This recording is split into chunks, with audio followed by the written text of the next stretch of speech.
Urug'langandan so'ng embrionning ilk rivojlanish davrida juda tez orada tanamizdagi boshqa to'qimalarga aylanish yoki yetilish qobiliyatiga ega o'zak hujayralari paydo bo'ladi.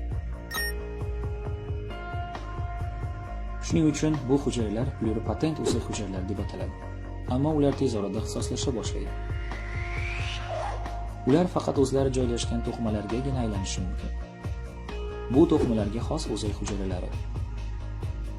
Shunday qilib, miyadagi o'zak hujayralari faqat yangi miya hujayralarini, ichakdagilar esa ichak hujayralarini hosil qiladi. Deyarli barcha a'zolarimiz bu to'qimalarga xos o'zak hujayralarining kichik populyatsiyasini o'z ichiga oladi. Har bir to'qimalarda ko'plab hujayralar ma'lum vaqtdan keyin yoki shikastlanishdan keyin nobud bo'lishadi. Ba'zi to'qimalarda hujayralarning umri juda uzoq. Yurakdagi hujayralar, skelet mushaklari, miya va ko'zning gavhari barchasi boshqa to'qimalardan farqli o'laroq juda uzoq yashaydi. Ba'zi hujayralarning umri esa juda qisqa. Masalan, teri, ichak va qon.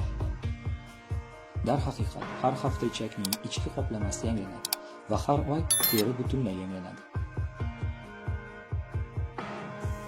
Bu yo'qolgan hujayralarni doimiy ravishda almashtirish to'qimalardagi o'zak hujayralari orqali amalga oshiriladi. To'qimalarning o'zak hujayralari tabiatning o'ziga xos qarilikka qarshi agentligi ekanligiga shubha yo'q. Ushbu o'zak hujayralarisiz ko'plab to'qimalar erta qariydi, chunki hech qanday tiklanish sodir bo'lmaydi. Biroq yosh chaqaloqlarda teri yaralari juda tez tiklanadi, chunki biz o'sib ulg'aygan sayin hujayralar tiklanishi qiyinlashadi. Ko'pgina keksa odamlarda qon hujayralarining kamayishi, infeksiyalar yoki anemiyaga moyillik keltirib chiqaradi. Qarish davrida to'qimalar faoliyatining sekinlashishi o'zak hujayralari faoliyatining susayishi natijasida yuzaga keladi. Qanday qilib o'zak hujayralari qarishi mumkin? O'zak hujayralari organizmning hayoti davomida juda tez bo'linganligi sababli ular o'zlarining DNKlarini ko'paytirishlari va buni ikkita qiz hujayralariga o'tkazishlari kerak. Shuning uchun shikastlangan DNK o'zak hujayralari uchun yomon. DNKning shikastlanish darajasini oshishiga olib keladigan kasalliklardan aziyat chekadigan bemorlar odatda to'qimalarning yangilanishi va erta qarishi bilan bog'liq muammolarga duch kelishadi. DNKning shikastlanishini alohida holati telomerlar deb ataladigan xromosomalarning uchlari bilan bog'liq. Har bir hujayra bo'linishi bilan bu uchlari biroz qisqaradi.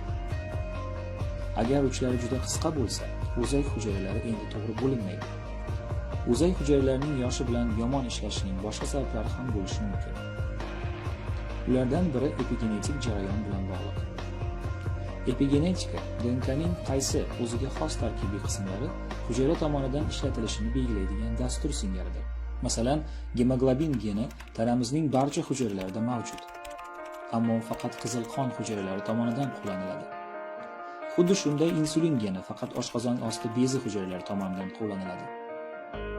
Hujayradagi DNK odatda juda ixcham va hujayra DNKning bir qismini ishlatilishi kerak bo'lsa, kompaktlashgan DNKni ishlatish qiyin. Masalan, gemoglobin yoki insulin ishlab chiqarish uchun DNKning bu qismi ochiq bo'lishi kerak. Shunda undan foydalansa bo'ladi. Bu vazifani epigenetik fermentlar bajaradi va DNKning mahalliy qismlarini ochib beradi yoki yopadi. Epigenetik instruksiyalarni programma dasturiy ta'minotiga qiyoslash mumkin.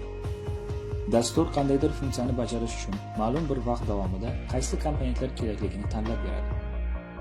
Ma'lum bo'lishicha, bu epigenetik instruksiyalar o'zak hujayralari uchun juda muhim. Ammo noaniq sabablarga ko'ra yoshga qarab o'zgaradi. Bu ba'zi ma'lumotlarning hujayralarda mavjud bo'lmasligiga olib kelishi mumkin. Hozirgi vaqtda biz qarishni qanday kechiktirishni bilmaymiz, lekin agar biz keksayish paytida o'zak hujayralarini to'g'ri ishlashini ta'minlash yo'llarini topsak, to'qimalar yanada sog'lom bo'lishi mumkin.